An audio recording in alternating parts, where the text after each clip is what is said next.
If a printer is jammed, you have to go over it. You have to open it up. You have to figure out where the paper is. You have to understand how the printer works. You can't unjam a printer by saying, oh, everything is actually fine. But on the inside, if you have an emotion, let's say frustration, if you try and fix it, if you try to do anything with it, with your mind, it's going to keep it there.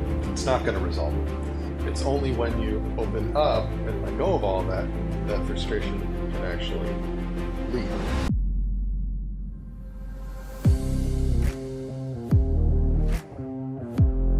Welcome to another episode of Success with Purpose, where we help mentor you into becoming a more successful version of yourself. We do this through giving you access to mentors you typically would never have the opportunity to connect with. We explore their journeys, their experiences, their life-changing events, their fields of expertise, and most importantly, their purpose. My name is Harry Goldberg, husband to an incredible woman, father of two amazing daughters, host, interviewer, and interrogator of this podcast. And now, just before we learn from yet another exceptional guest, if you find value from these conversations, please make sure to like and subscribe below, leave a review. It really does make a difference. And of course, share it with someone else who's going to find value. Now, listen in, pay attention, take some notes, enjoy. Let's begin. Kith, welcome back on Success with Purpose, part 2. Oh, thank you. Really an honor to be here. Yeah, it's my pleasure, because this is a really special conversation that we're going to be having. It's one that we've both been excited for a long time. We've only just kind of made time for it now.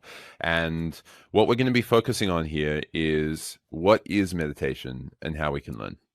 Because for the last year or so, we've been teaching people how to learn meditation, what is meditation, how they can apply it in their life. We've been taking cohorts of incredible individuals through 6 weeks of learning the foundations of meditation. Basically everything that Jai has learned while he was a monk for 10 years in monastery. And in this conversation, what we're going to be exploring is much of what we teach in the class. And hopefully it gives you the capacity to start learning and get your foundations on the right track. Now, there are going to be things from this conversation which you're probably still going to have questions about. And you're going to be wondering like, oh, I don't know, but how does that apply with me here? Or what about this here? Or this doesn't quite make sense. Or you try something and you're like, oh, this is really cool, but now I'm hitting another roadblock here. Well, part of our hope is that you can keep re-listening to this and you'll be able to continue to improve. Or you can engage with us in the future for us to be able to teach you more personally, more one-on-one or in a group setting, specifically answering your questions about what is meditation, how you can get better at meditation, and how you can really transform this in your life. So, Jai, before we get started, do you want to share a little bit of an intro as to what your life was like before you ended up in your monastic journey and becoming a monk, and then how your life has changed since, what you're doing now? And then we'll kick off the conversation from there. Sure, yeah. So meditation, it's important to know that it's a transformative process. It's not an intellectual study. So it's not theory, it's not book knowledge, it's not anything we can actually understand. It's very much a transformative, more emotional process. And so I was a monk for 10 years. And before going into the monastery, I've never meditated before, wasn't particularly religious at all, wasn't very spiritual growing up. I just had an experience that brought me into the monastery. And so I started very fresh, very from nothing, not having any prior knowledge. And I understand all the hurdles and roadblocks because I've been through it. And so where to start with meditation is really creating a simple foundation, a very simple foundation of just showing up consistently for however amount of time you can to start the process. It's not even that important what you do initially, um, but because the most important thing I found in meditation is the consistency part of it. We had monks that did stretches of very intense austere meditation, but then dropped off with nothing, and that really doesn't help very much. even if it's a small amount, but as long as it's consistent, that is really, really the power of the practice. And so initially, even if it doesn't really matter what you do too much, although you know we can offer a wonderful starting point. Um, Really, I want to emphasize that the consistency part is the most important part, because again, this is a transformative process. It's an experiential process. It's not an intellectual process.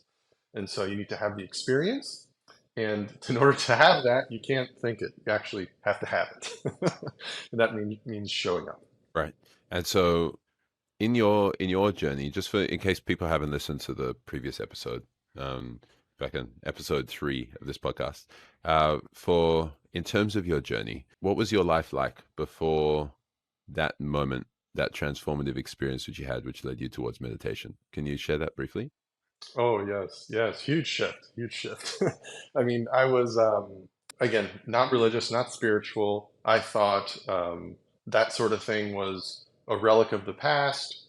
I believed science. I mean, I still love science, but I believed, science was above, spirituality, and and happiness to me at that time was money, the house, the girl, the the things. I can't be happy unless I have something. Um, and after my completely spontaneous spiritual experience, it flipped 180 degrees. And I'll just sum it up real quick. I was literally just driving, lost basically everything, and I was just driving to the bank to close everything out because it was all gone. And it felt like the best way I can explain it is that a vacuum just sucked out all the uncomfortable, discomfort, painful, negative feelings. And what replaced it was this gigantic wave of, of a refined, beautiful joy that I've never felt before. And it was such an impact that I started laughing hysterically. I started getting lightheaded and I had to pull over. I lost a little bit of sense of time because I'm not sure how long I stayed there. It could have been 5 minutes. It could have been 45 minutes. I'm not sure, but it was it was quite a while. And then after that experience, for the next 2 or 3 weeks, I was just on cloud nine. The external world, I should have been the most miserable, but I was the most joyful. And I could see from this transformation how it impacted my life. The disharmony I had with my roommate at the time completely disappeared. Um, Things like I'd become more lucky at things, or like opportunities. I would see more opportunities for things. Um, and so after 2 or 3 weeks of this, it wouldn't go away. And so I started reading about, what is this? So I went to Barnes and Noble, and as soon as I walk in and I turn to the right, and there's this big sign that says spirituality. So I walk over there, and the first books that I see are two books from the East, Nisargadatta Maharaj and Ramana Maharishi. And they were talking about the self. They were talking about spiritual realization. I didn't even know Hinduism was a religion at that point.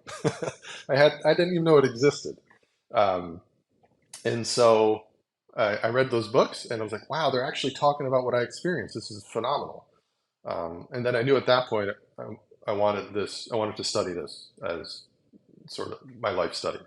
And so then I started researching monasteries, went to a couple different ones, and then chose one in Hawaii. Okay, and just to put a quick pin in this conversation, it's an important point that we've addressed multiple times, right? The people who have attended our meditation masterminds and learned from us are from all different backgrounds.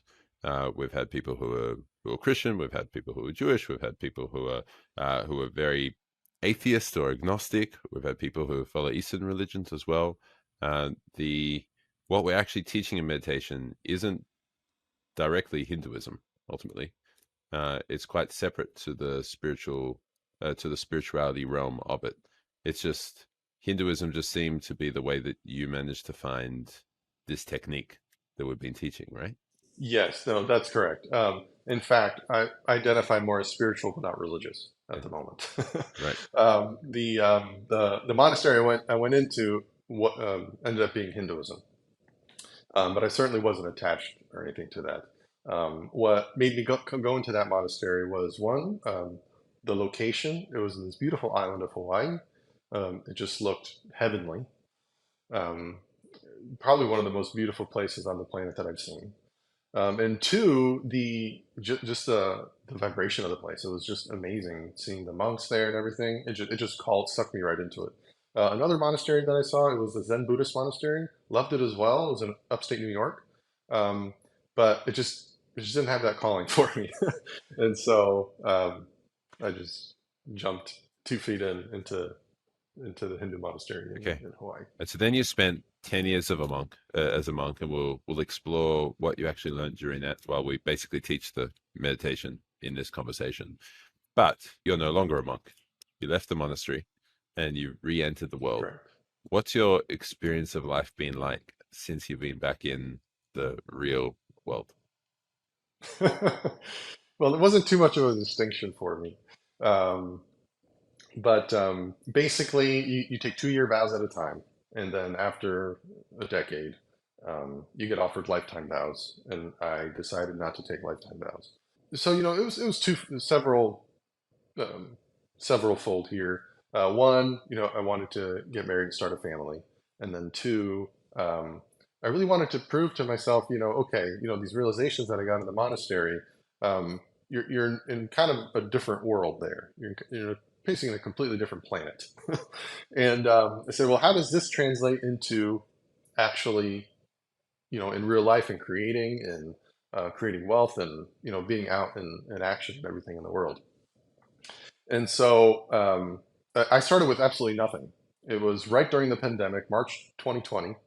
Um, I was given $1,000, an iPhone, and a plane ticket. That's it. Um, and the clothes that I was wearing. I didn't even have underwear. In fact, one of my first purchases was going to Walmart and buying underwear. So I literally started from nothing. And the job that I had lined up because of the pandemic wasn't available. So I went around and there was an opportunity to paint fences. So that's just the first thing that I did. And all of that, all the process from starting from nothing, building up, all of it has been absolutely wonderful. It's truly been a joy. More like my application of sort of the realizations that I found in meditation, actualized. This is really cool because for the listeners, Jai and I have been pretty close now for about 2.5 years or so. Jai has put in a lot of effort, a lot of energy. A lot of people seeing it from the outside would be like, wow, he's grinding, he's hustling, he's working really hard. It's not like he's just like, oh, this is so nice and easy and just kind of stumble into a job and everything's just working out perfectly. It's like, no, there's a lot of effort, a lot of time, a lot of work that's gone into getting where you are. Do you want to share what you're doing now and some of the projects you're working on? Sure. Right now, I work for a local bank. I'm the IT administrator there, and I'm about to be getting a promotion to a data engineer to start a kind of data analytics division, and also heavily involved in coding algorithms for trading the financial markets, and also meditation, teaching meditation. Yeah, amazing. Okay, cool. Um, So Jai's selling himself short. Basically, he's doing a hell of a lot in the organization that he's in leading a lot of the transformation in the company, and then also making incredible transformations for the clients who have been helping with meditation. And yes, the trading algorithms, which are pretty cool to see come along. Okay, so let's dive into what meditation is, because I suspect that anyone who's listened, that joined us for this long, the last 10 minutes or so, is inspired by the fact that you've come up from nothing to have a lot more than most, like you're already above average in many regards in terms of the income that you're earning and the fact that you have your house and the white picket fence, and you've got the puppy. You're building the life that you actually wanted, and most people are quite far from that. And you've been building that while you've been having a sense of inner peace and joy, and actually enjoying the journey the whole way. So hopefully, from someone who's been listening to this so far, they're like, okay, cool, that's intriguing. I think I want more of that. Let's hear what it actually involves. Would you like to start explaining or introducing what meditation is, the way that we start introducing it to people in our cohorts? Yes. So again, meditation is a transformative process, and it's an experiential process. And in the beginning, we're so used to trying to avoid pain and going towards pleasure.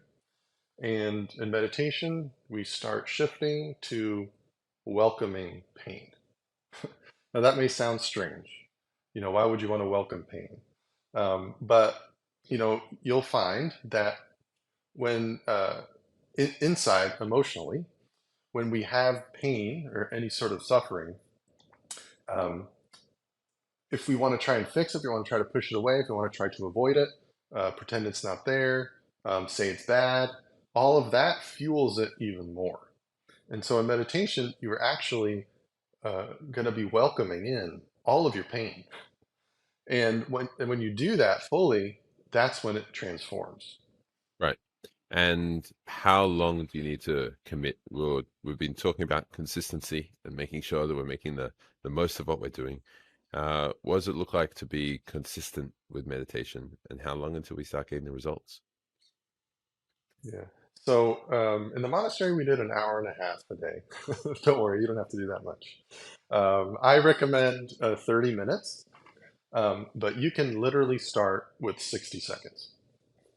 If you have a very busy life, you've never really done anything like this before, it's difficult for you to find time, et cetera, et cetera. Start with 60 seconds. Create a space for meditation, and every day show up for 60 seconds.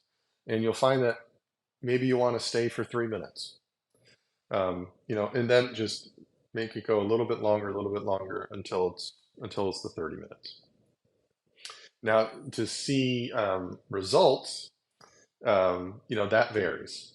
The very first time you can do it, the very first time you do it, you can see results, or maybe it's a couple weeks down the road. A lot of the results that we see may not be what we think the results should be, so we don't see them as actual results. um, but the process starts right away. Um, and one thing I always try to emphasize is that you cannot, the way we approach meditation here, you cannot get it wrong. There is no possible way you can get this wrong. The only way you can get it wrong is if you do not show up. Yes, you've spoken about that quite a few times, right? People are often trying to discipline themselves and judge themselves and go, no, no, no, you got to pay attention, or you got to welcome it, or you got to let go. Like they start really pressuring themselves and they're trying to discipline themselves. And the way that I've heard you share it in the past is the only way that we discipline, like the only discipline we need in this practice is to show up for practice. That's the discipline. So it's not like this is all without discipline and all nice and fluffy and rainbows and happy and whatever. We got to show up and actually do the work. But the work is not in the meditation. The work is showing up to the meditation, making the Correct. time in our busy Yes. So schedules, making the space. it's a bit of a paradox that no effort is required in meditation. So you say, you might, okay, well, what do I do? How do I even get anything? What's the purpose of all this? But the most difficult part of meditation is how incredibly simple it is. And so our minds want to participate. They want to, move the wheels and try to get things moving and going. But any any sort of effort like that just hampers things even more. But that's fine. That it's going to happen. That's it's supposed to come up. um, and so when you start having the actual experience of a release, when you actually start opening up and your pain goes away and gets replaced with your true inner joy, You're gonna be like, oh wow, okay. For most people, when they start experiencing that in meditation, it doesn't seem like they did anything at all. It seems like it was done to them. But really what's happening is that we stop suppressing, we stop holding on. So then it goes all by itself. So really, there's a lot of habitual effort that's holding our pain inside. And so meditation, you start gently unraveling that. But the release happens completely effortlessly. Any sort of effort is suppression. Yes. Okay, and the way, I mean, the way that we've often seen people appreciate this or understand it is that when an emotion comes up, it can only go one of two ways. Like even positive emotion, but let's just talk about the negative ones. Like imagine a sense of anxiety or anger or rage or frustration or annoyance, whatever extreme it is, whatever extent. Uh, Imagine that that's coming up. But when that's coming up, there's only one of two ways it can go. It can be released and go up and you let go, or it can be pushed back down, in which case it'll come back up sometime in the future, eventually, usually in ways and in times that you don't expect it to. Um, so can we explore a little bit about what these emotions are, like how we notice them, how we can identify them? How do we know that something that's coming up is kind of like an emotion that our mind is ultimately creating, or that it's an emotion that we've been suppressing? How do we identify it? Yeah. So the first step in meditation is to notice and welcome everything. Do not try to change it. You're just observing to see what's actually real for you. What's your actual real experience? Now, each of us have a degree of how much we cut off ourselves from from our emotions. So you're really just from the head up, it may take a little while to get in touch with what's here. Maybe feeling sensations. Maybe your thoughts will be more powerful, or maybe you're really in touch with your pain. You've been feeling it, which is a step better. But now you're ready to really welcome it. What does it mean to welcome it? So we're talking about this resistance that's coming up, right? Like we're talking about, and it could even be something as simple as something that's uncomfortable, or is there another way to define it? Yeah. So any sensations at all, even what you would deem as good, you still open and release. The meditation is a transformative process, but it's also a process that changes as you change. And so, in the beginning, you're gonna be feeling, emotions as you have understood them in your life so far. But when you go deeper, you'll either understand where that's coming from, you'll see the motivation behind that, but also you'll see that the identifying something as anger or as fear is actually way after the fact. There's so much that happens before we even uh, realize that we're fearful, for example. And the emotion itself is completely neutral. There is actually no negative or positive. It's all the same energy, but the negative ones is the ones we push, we block, that we stifle.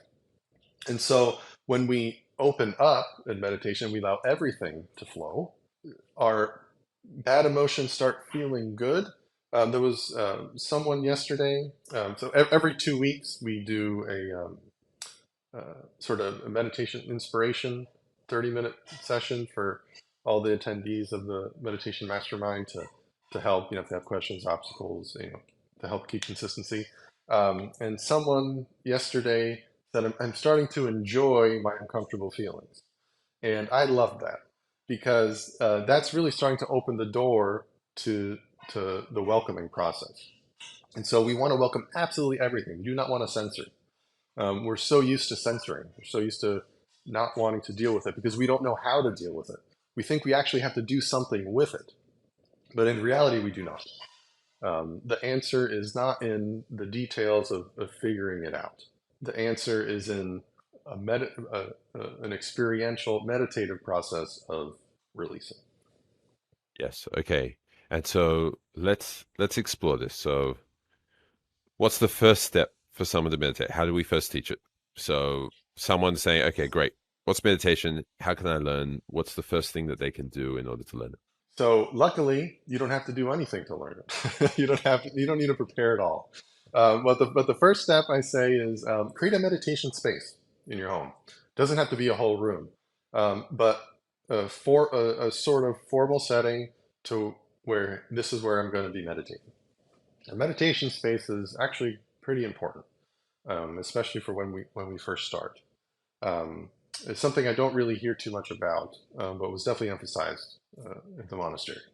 And so once we have our space, then we just show up every day for however long we initially want to commit to, which could be as little as 60 seconds.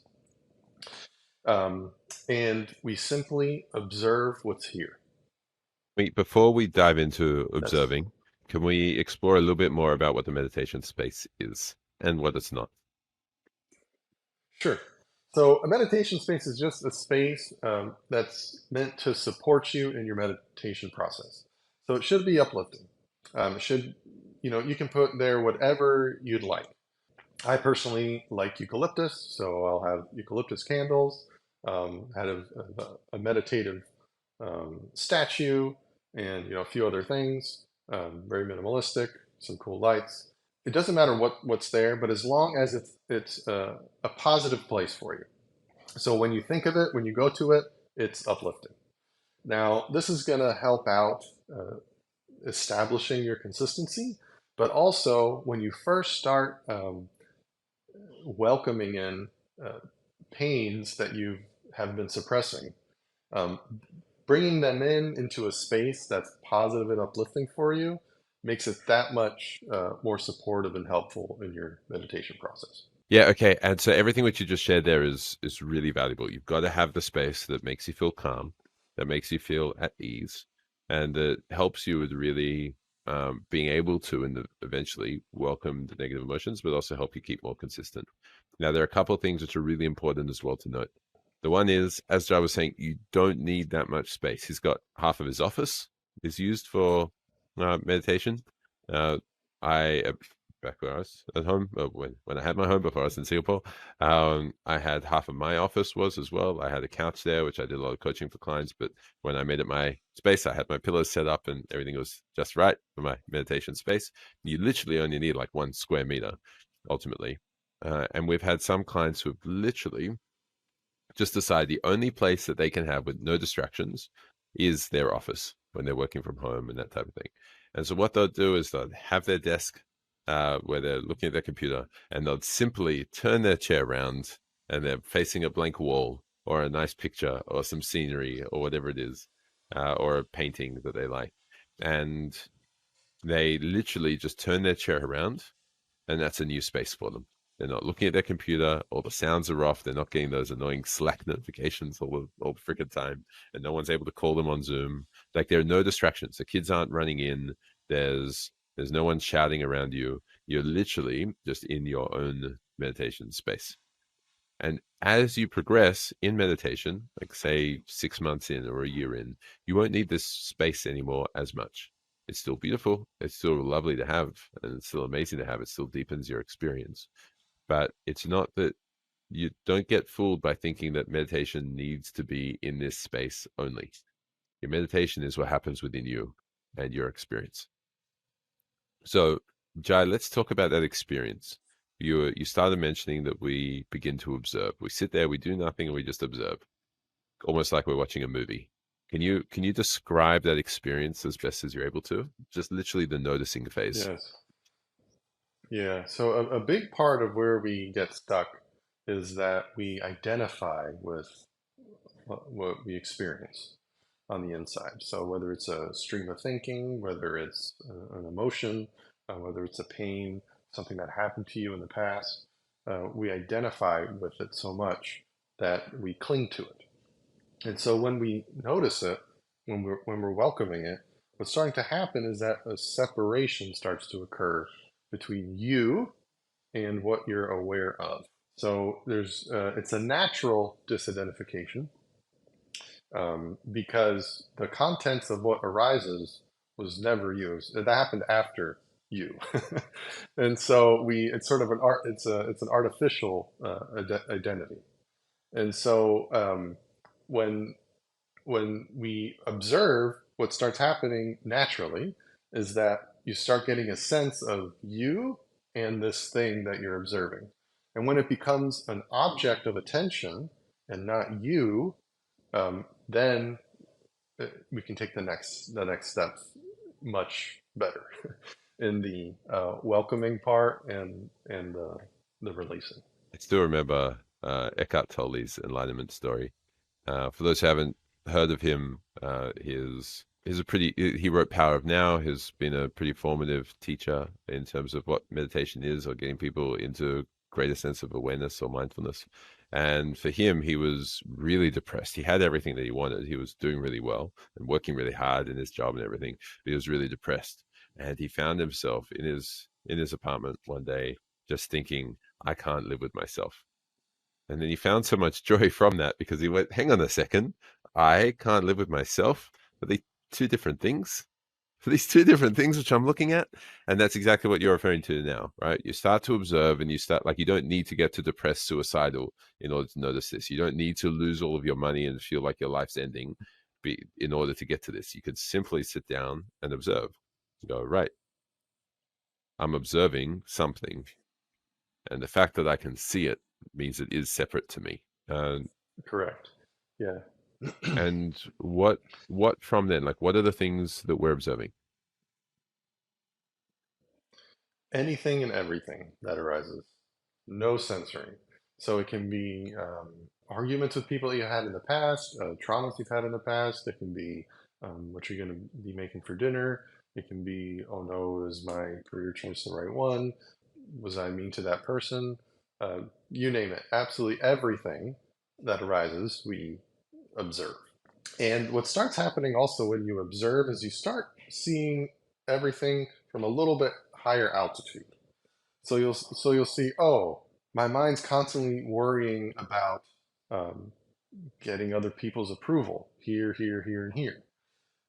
And these sorts of insights can really start shaking loose a lot of our inner pain, because deeper wants and desires um, stem into many different types of emotions. And so in the beginning, we deal with more of what's on the surface because that's what we're aware of. But then as we go deeper, we're in more of a core area that once that is that deeper area is welcomed and released, it releases a myriad of emotions and thoughts above it. Yeah, so it's kind of like this one thing which we pick up. We realize that there are lots of other things which are connected to it. And it's only through picking that up can we possibly see what's further down, right? Yeah, but I want to emphasize this is not an analyzing. Do not even try to figure anything out.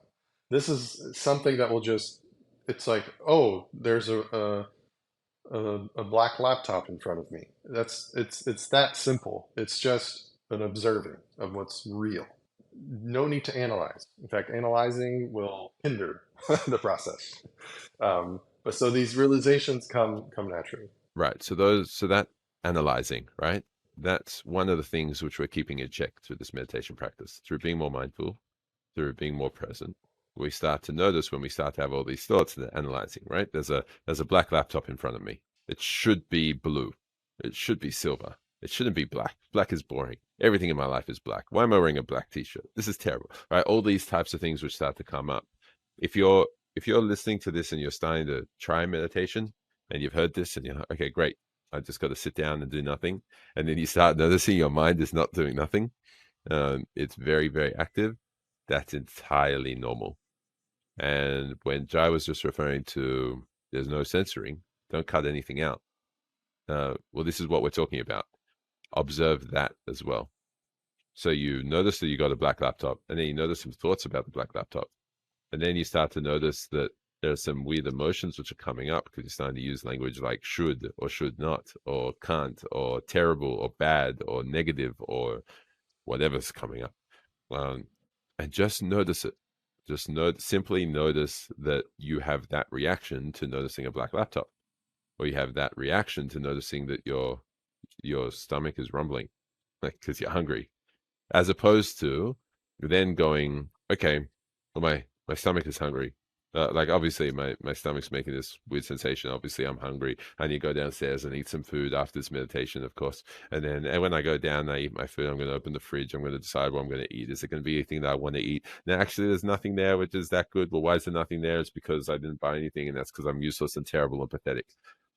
This is real in terms of what your mind comes up with, but it's obviously not real for your experience. So, as you're sitting down to meditate or observe, simply observe. The analyzing is what's going to just bring more pain. Is that right, Jay? Yes, although I'd like to add, even if your mind is analyzing, that's not something to fight. That's not something to necessarily even stop. That's the next thing to observe, because that analyzing, you might be identified with that. And so that's the next thing to observe and then see and realize that's not you. And then, continue on with the process.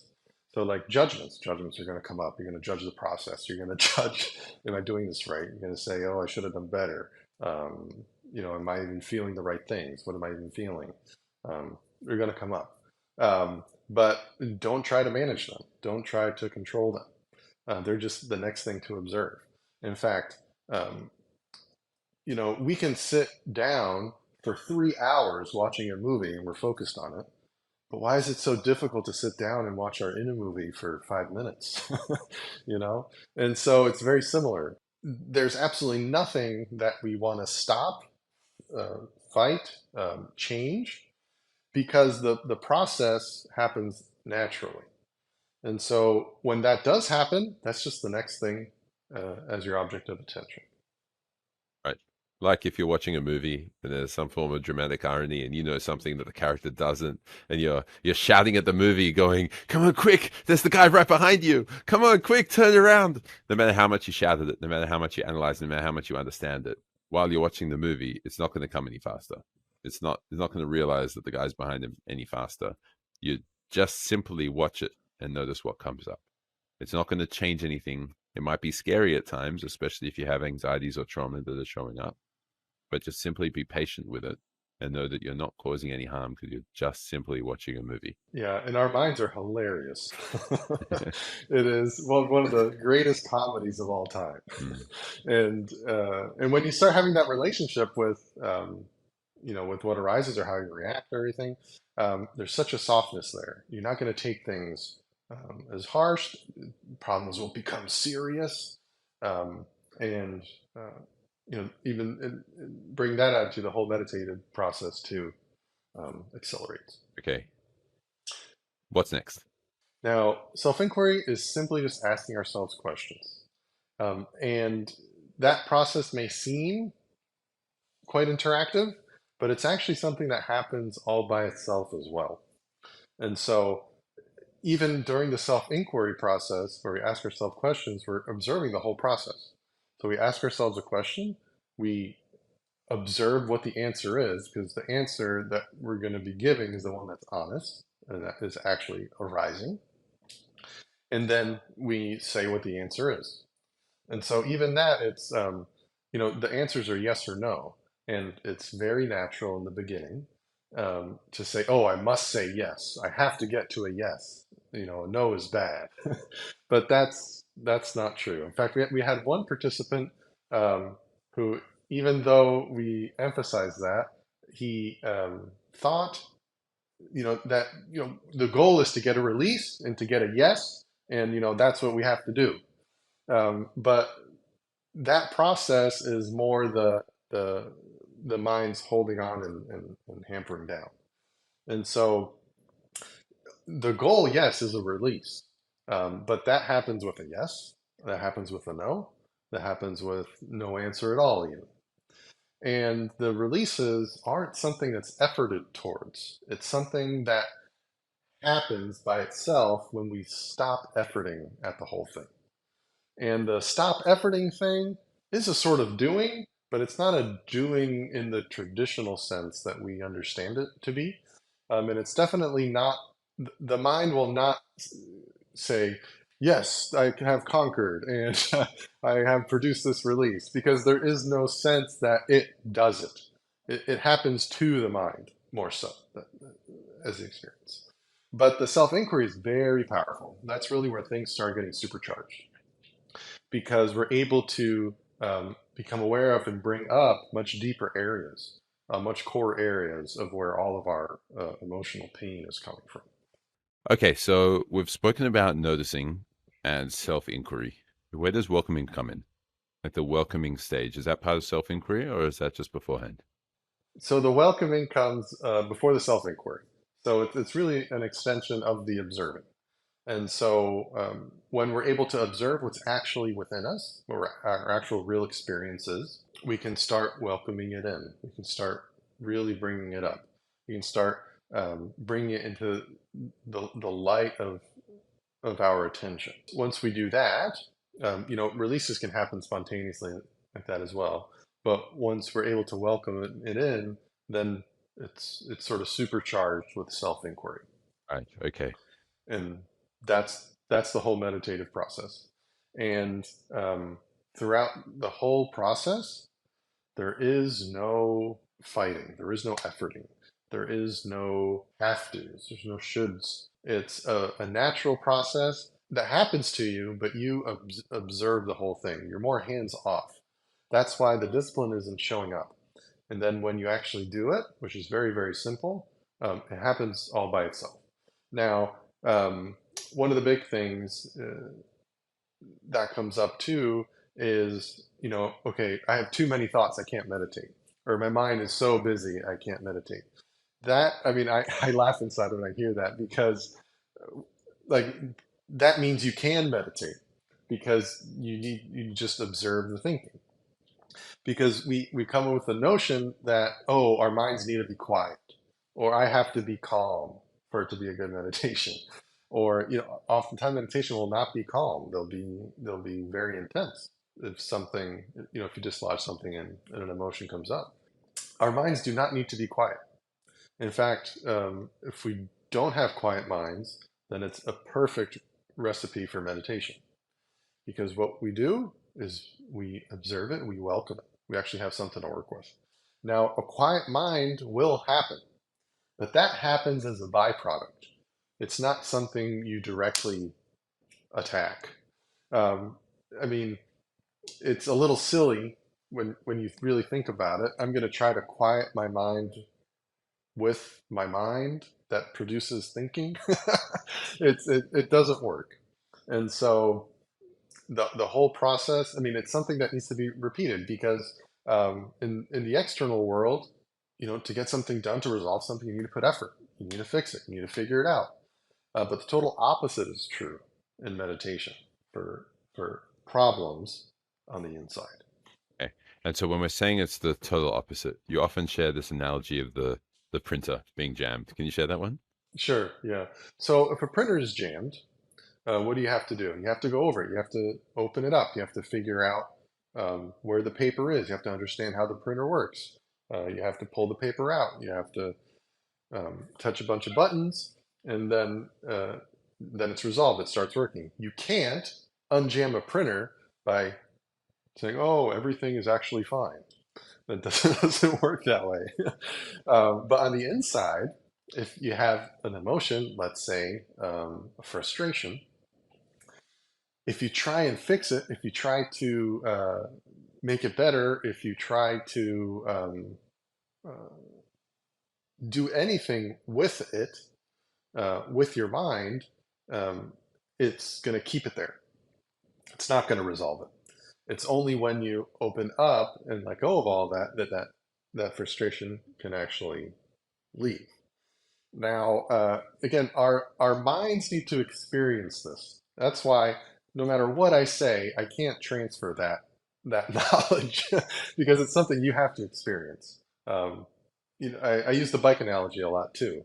If we took a PhD class with a stack of books on how to ride a bike, that's not really going to. I mean, sure, it'll help a bit, but it's not going to help you understand how to ride a bike, how to balance. It's a very experiential process, and the same thing is with meditation. Yeah. And so, if someone were going to start learning, right, they've heard what we've shared so far, and they've heard up to this part about self inquiry, and they're hearing a lot about this, just observing. Like you've got the space and you're observing, and you're watching the movie, and then you're basically welcoming, saying yes to whatever the experience is. Should we perhaps take a slightly different approach in this conversation and just simply guide someone through 5 minutes or so of what that would look like to simply observe and welcome before the self inquiry step? Would you be open to guiding us through like 5 minutes of meditation to be able to show that? Sure. Yeah, absolutely. And then after this, what we'll do is we'll start exploring what we mean by self inquiry. Because, like you said, right, like it's like reading. Let's just say you've never walked before, and then you're reading books on running. It's like, well, hang on, hang on a second. It's great that you're reading books on running. It's actually very valuable to learn how to run the right way before you start running. But you got to at least experience walking first, because otherwise it's just too far of a leap. It just doesn't make sense. So if you're with us here, And mm, a good way to think about meditation is kind of like a fine art. So let's say a piano. You can't just take 4 or 5 lessons and then, play a masterpiece from Chopin or something. It's and it's very similar in meditation.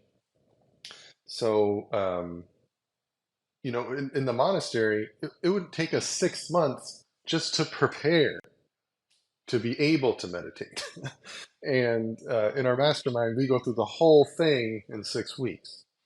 And so, um, you know, uh, it's, we could walk through it. We can explain, what self-inquiry is, but it's really in the consistent application of it where you're going to find the benefit and get your true understanding. right. Now, for those of you who are listening in, if you're driving while you're listening to this, uh, don't close your eyes, please. You can still do the activity though. Try and turn off the listening at 1.5x speed and try and have it normal. Don't skip the pauses because they're important for this activity. But simply observe. If you're listening to this and you're in a space where you can't close your eyes, say you're going for a run, you don't want to stop. You're riding and you're listening on your computer, or if you're literally driving, or if you're in the office and you don't feel comfortable to close your eyes, then still do this activity while you're listening. Keep your eyes open, and that's perfectly fine. But just continue to observe. If you're sitting down and not doing anything, or if you're able to pull over on the side of the road, or if you're able to find a quiet room in the office that you're in while you're listening, great. Then let's do that practice now as well. Uh, so take it away, Jai. Okay, so first, meditative posture is pretty important because we're going to be. It's good to get into the habit of it because when we do tap into deeper things with emotional charge, it helps a lot if we're not hunched over like this or in a bad posture. So extend the nervous system. Second, hand position. You give one of two ways that you can do it. You can either go like this on top of your knees, or like this um, on your tummy, kind of like in your lap. Do you want to describe that just for the people who are listening and not watching? The first one that he Oh, was talking about is like, imagine if you have your hand in front of you and you put it right out in front, and you touch your index finger with your thumb, and you make a round circle with them, and you let your other fingers bend a little bit, and then you turn it so that the back of your hand is resting on your lap, and you do that for both of your hands. Or just come back and find this on YouTube and actually watch it. The other one is you're basically creating a circle with your two hands, but with your fingers overlapping. So your fingers aren't interlinked like this, like your fingers don't interlock with each other. You just got one hand there making like a C shape, and an opposite C shape with your other hand, and you have your thumbs touching with each other, and basically your fingers are touching the top of your knuckles on one and the bottom of the knuckles on your other, and you can have that resting with the back of your hands on your lap. Hopefully that makes sense. Otherwise, please come watch the YouTube video. and so once you have that, then that's all you need. Everything else is on the inside. So we can start. So unless you're driving or it's inappropriate, please close your eyes. And so closing our eyes just makes us more aware of what's inside of us. And we place our attention on the center of our chest, right where our heart is.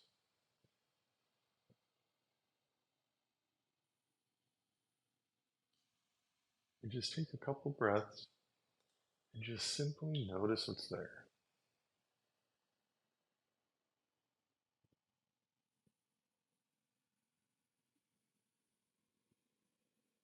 Just welcome any sensations, anything that's there. Just simply observe it. Notice it.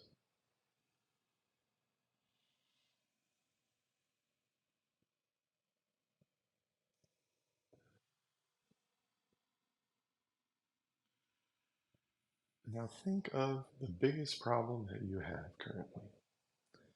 The biggest problem you believe you have. And notice the first thing that comes up when you think of that.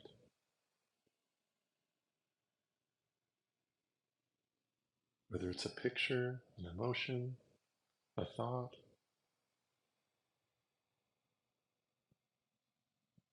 just observe what's there.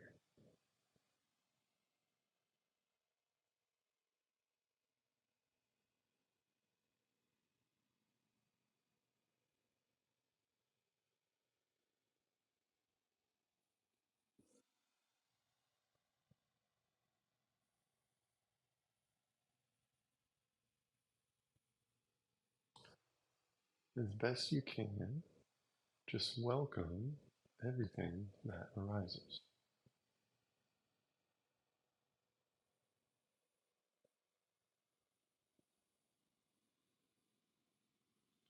Really let it be here.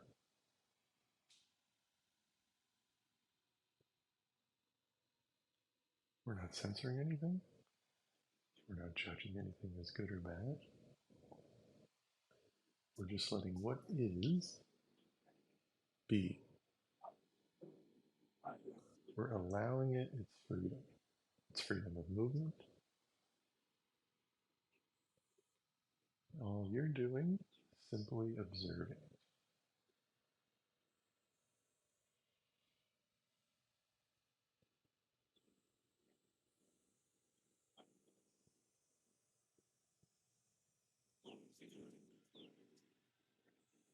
And place your attention again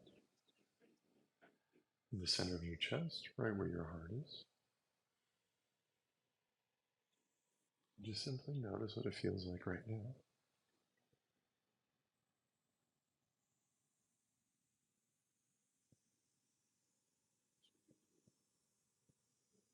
And no matter what is there, could you say yes to it? Could you welcome it?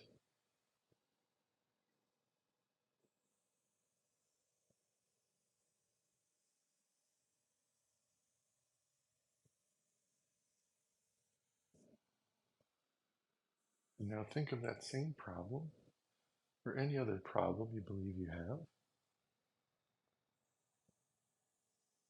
and simply notice the first thing that comes up when you think of that problem.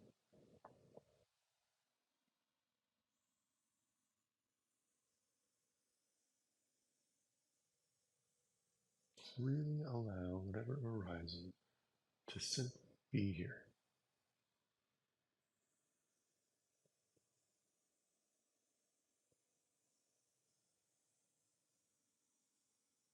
Notice what it feels like. Are there any sensations in your body?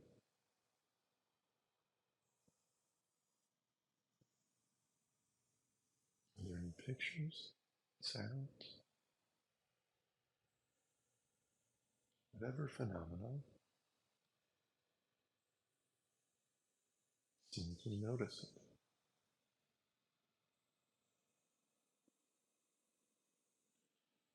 Notice that it was something that was not there and then it arose.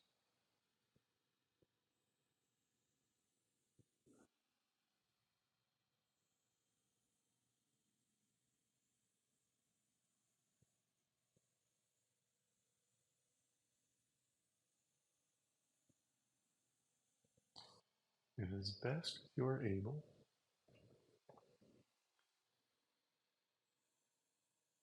would you fully welcome what's here?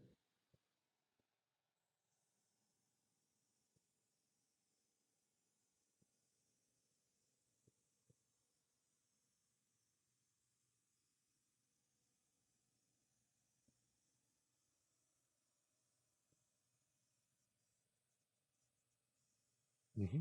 Okay.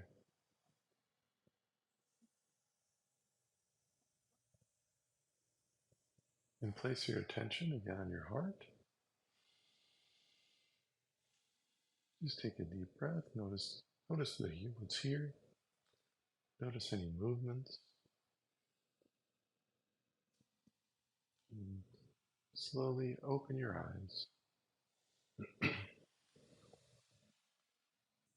Now, if you've been listening to this and you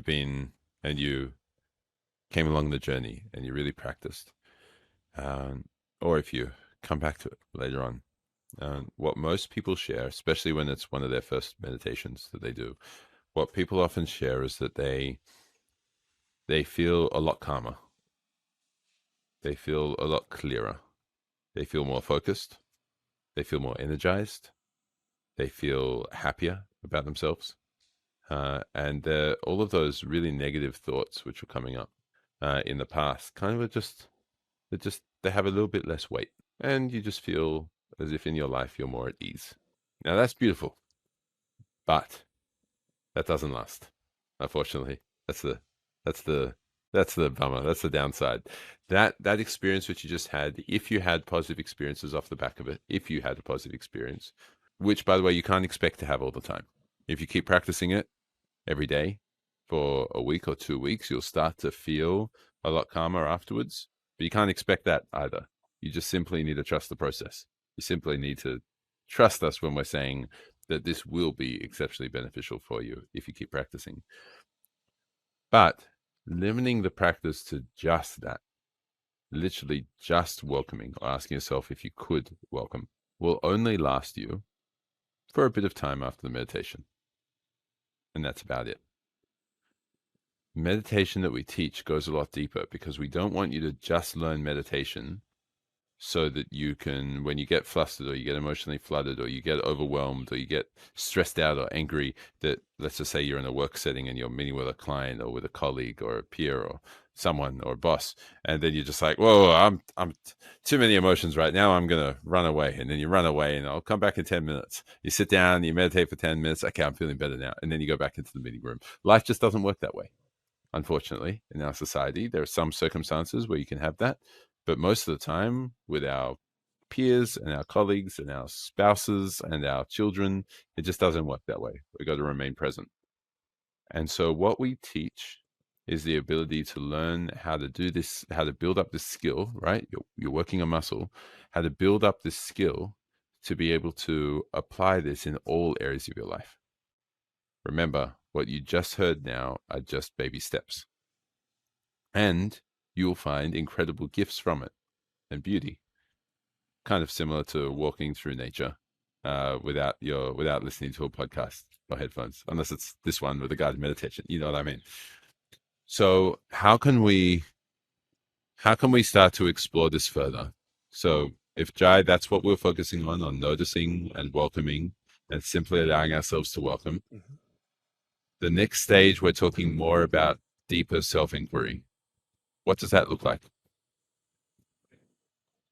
Yeah. So the self-inquiry that we were taught in the monastery starts more on the surface, but then really goes down to the core wants that produce all of our emotions. So there's three core areas that we focus our self-inquiry on that are really the root causes of all of our emotional pain. And so when we apply self-inquiry, just to what we're experiencing, that's very powerful. But when we start applying self-inquiry to these core areas, um, then it gets supercharged. So what are those areas? And maybe focus more on the before we even get to those areas, just the part about letting go. Maybe let's just focus a little bit more there because that's the basis for what we start Okay. to look at it everywhere else.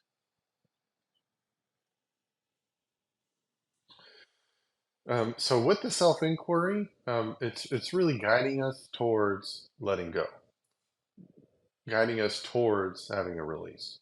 And so, the questions are very simple. In the beginning, we start with, if I could eat, you'd say, you've welcomed something. If I easily could, would I set this free? Or would I let it go? Now, when you ask it that way, um, it's not confrontational to where you must let it go because we're very attached to what we have inside, oftentimes, even if it's painful.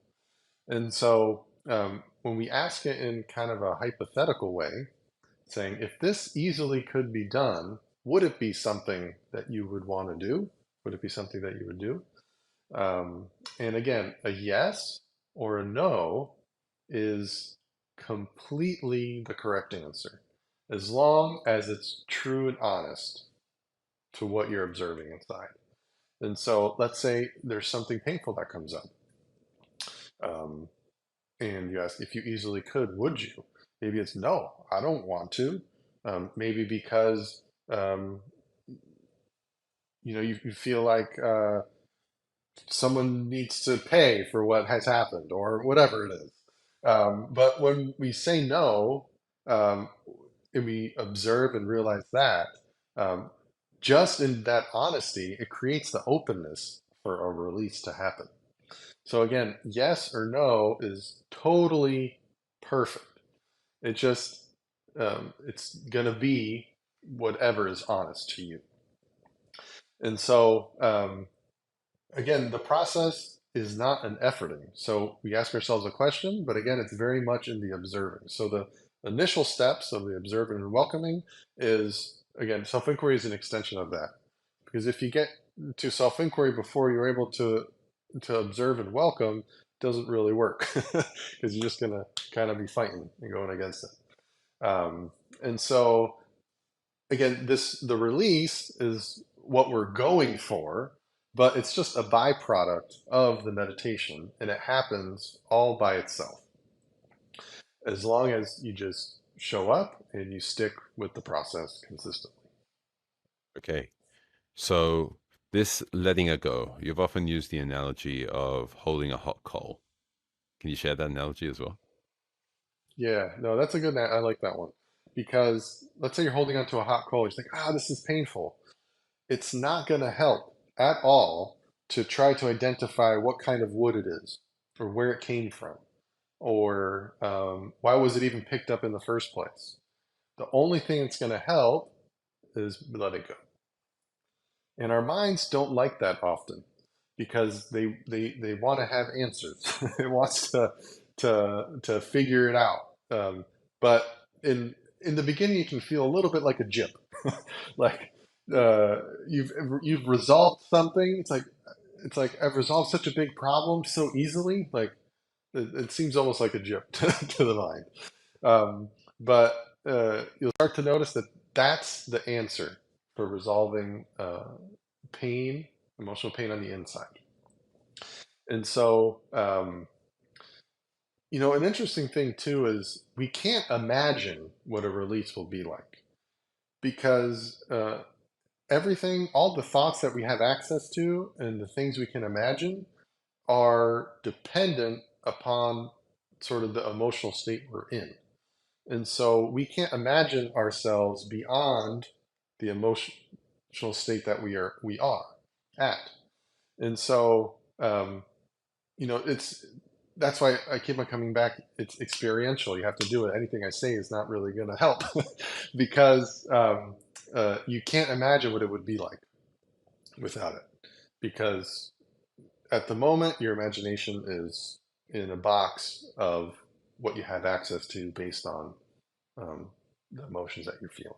And I want to add to the I hope that analogy as makes sense. well, just for those who are trying this out and seeing if you're able to do it. Great. remember, meditation is not about doing anything, or at least the meditation we teach. It's not about doing anything. You're not visualizing. You're not actively practicing kindness meditation or other forms of meditation, which are where you're very actively trying to do something. Even when we're talking about let go, it's not a verb. It's the exact opposite. You can think of it more precisely as stop holding on.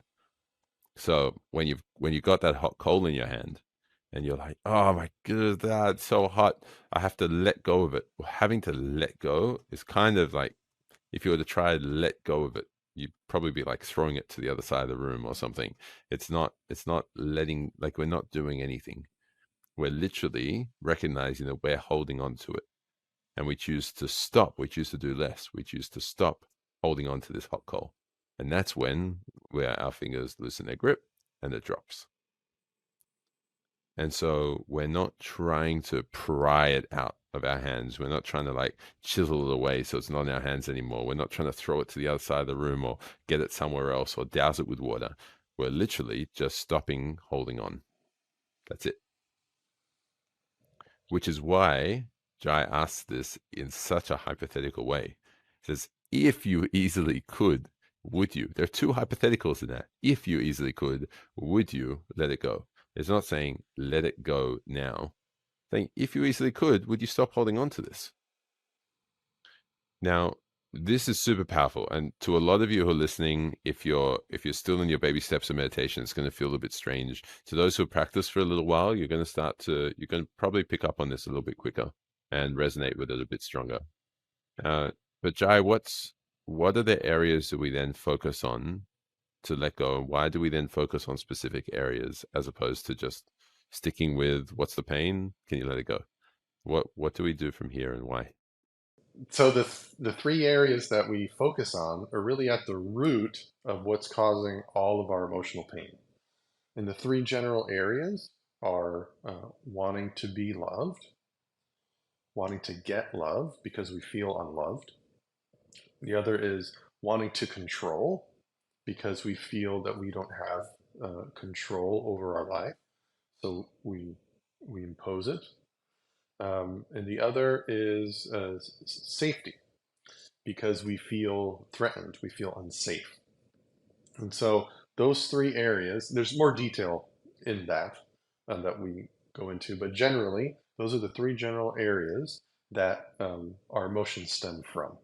And so when we go deeper and we release and let go of, or we stop holding on to these deeper wants, it lets go of hundreds of feelings instead of letting go of one feeling at a time. It really supercharges the whole Right. process. And so for someone who's listening and they're just getting started, do they just simply focus on think of something that's causing you pain or frustration or negative emotion of some sort? Try to welcome it, and Yes. then if you easily could, would you let it go? Is that kind of just where they start? So the first step is, create that meditation space.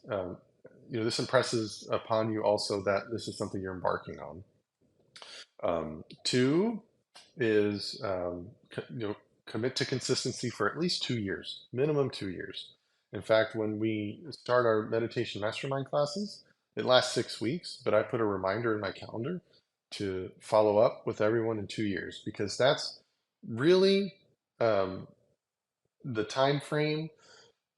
Well, and the reason I say 2 years is because in the monastery, we were encouraged to compare ourselves only to ourselves in 2 year increments, because that leaves enough time to see where the actual progression is going. We don't compare ourselves to how we were last week or last month or the last couple of months, because meditation practice goes up and down like this. But after 2 years, the trend will be up. And so when you compare yourself in 2 year increments, it's very encouraging. You feel much more successful at the whole process because you're not beating yourself up for not doing good enough. But recap: meditation space, commit to consistency for at least 2 years, um, then the observer. And if it's tough to get in touch with your emotions, you can sit there for a couple months and just in the observing part. That's fine. Then the next step is the welcoming part, and then it's the self-inquiry into if you easily could, would you set it free? Okay.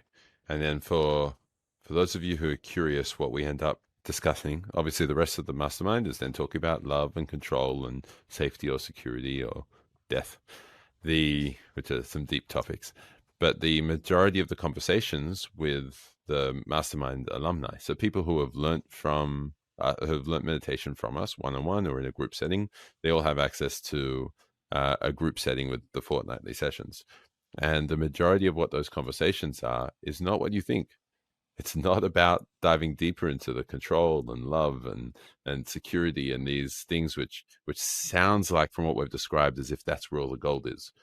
The vast majority of the conversations, because most of them are still within the first 2 years, is actually just simply about the consistency, about the practice of letting go, and definitely about just welcoming those emotions as they're coming up and not feeling like you have to say yes to letting it go. Because remember, it's not something that you're doing. So if you wanted to learn meditation, like this is where you start.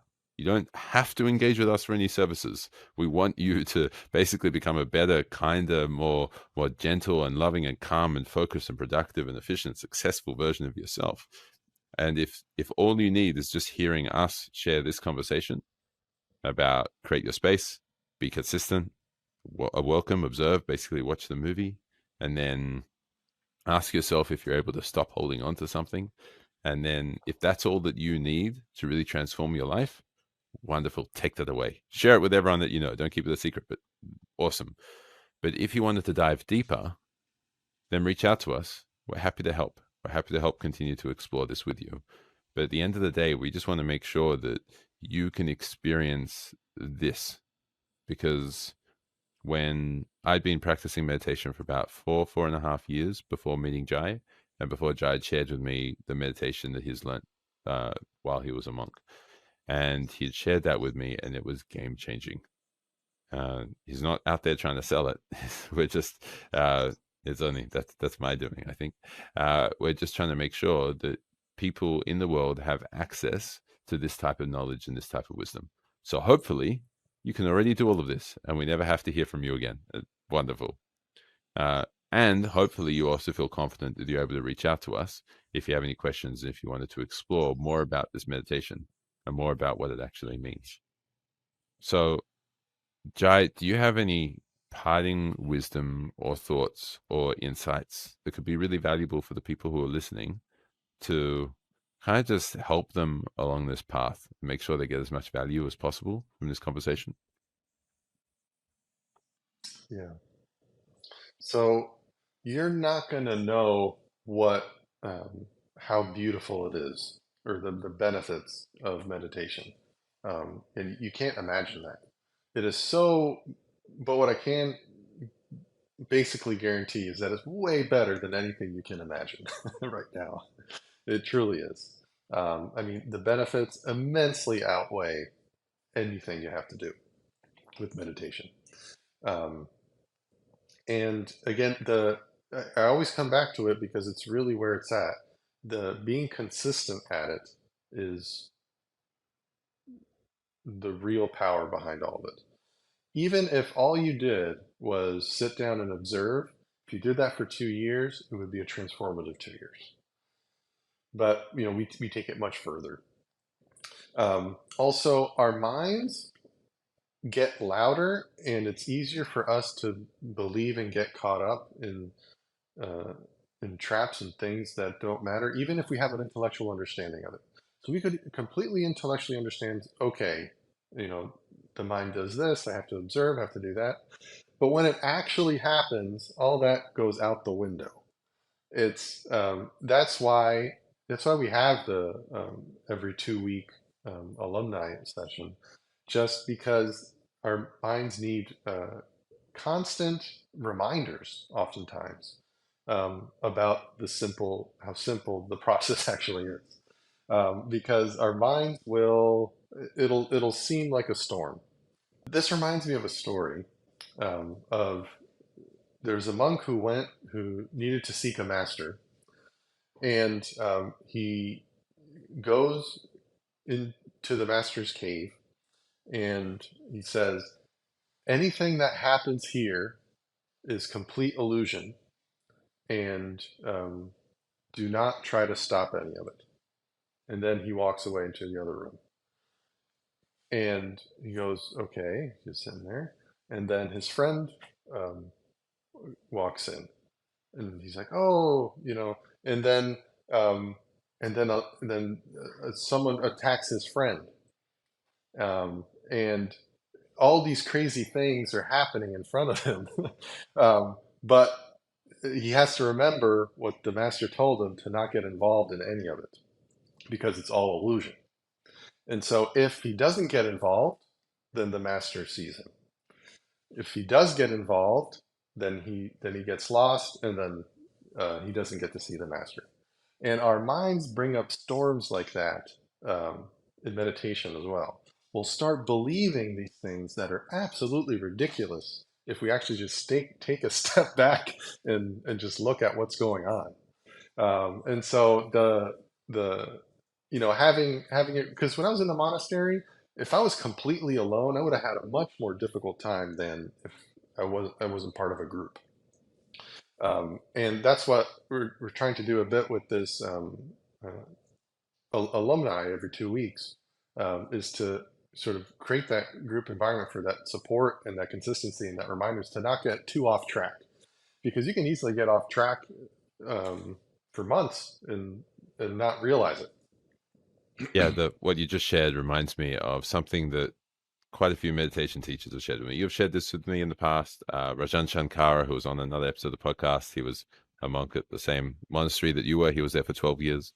A incredible Zen Buddhist teacher named Henry Shukman has shared this as well. He was on another episode too. And I've heard Rick Hansen share things like this, as well as numerous others.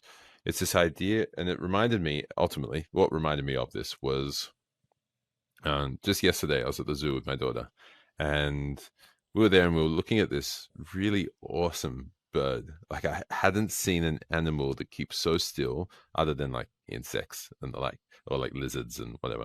But for a bird to be staying so still, what it does is it wades through shallow water, but it goes really slowly. And it's looking for its prey. It's looking for its insects and worms and stuff, so it can't see it. It goes so slowly. And the way that the part of the reason is it doesn't want whatever it's seeing to react to it moving. But the other reason is because as soon as if it moves violently or quickly, it's going to make a huge ripple, and it's going to make a lot of movement in the water. If it makes a movement, it won't be able to see the thing that's trying to get the outcome that it's looking for.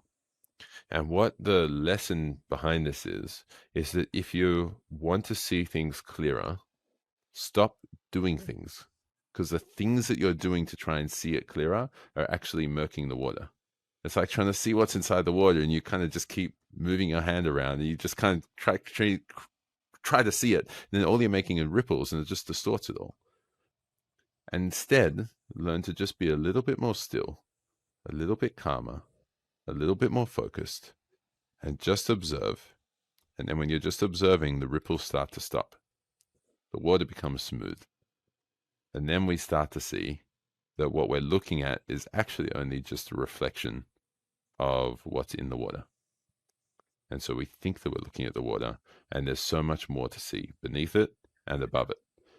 And as you do this practice, as you allow yourself to enjoy the gift of this practice throughout time, over time, you'll start to get to the point of being able to just see things clearer and seeing things with less of the distortion, less of the ripples.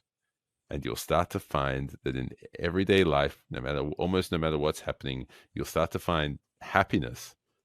Like, not a crazy, the Joker type laughing at everything, because that's psychopathic, as opposed to insightful wisdom. You start to see how funny our minds are and how crazy they are. And you start to find a lot more joy in everything that's happening. and people won't understand it. That's why you need a community of others who can support you through it. That's one of the things we're trying to create, but you can find that elsewhere as well. Uh, Other people might not understand it, but it's your journey that you're going through to be able to see things clearer, create some stillness, and allow yourself this ability to stop holding on to everything and carrying all of this weight on your shoulders. Is there anything else worthwhile sharing, Jay?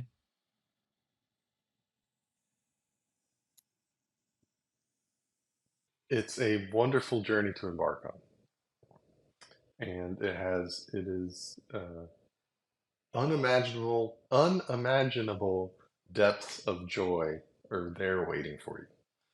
And